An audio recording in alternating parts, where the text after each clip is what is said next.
ಆಯಿತ ಆಕಿ ನನ್ನ ಲವರ ಅನ್ನೋ ಮಾತು ಬಾಳ ಹಳಿದಾತ ಅವರ ನನ್ನ ಜೋಡಿ ತಿಂಡಿ ಬೆಳೆಯಿತ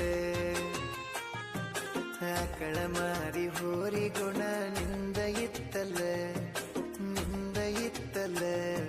ನಿನ್ನ ಸಲುವಾಗಿ ಓನ್ಯಾಗ ಹೆಸರ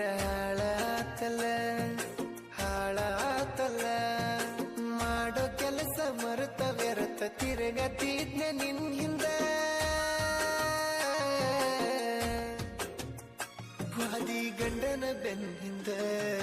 ಗೆಳತಿಗೆರಡ ಕೂಸಾಗೆರಡ ವರ್ಷ ಆಯಿತ ಆ ಕೂಸ ಯಾರ್ದು ತಿಳಿಯದಾಯಿತ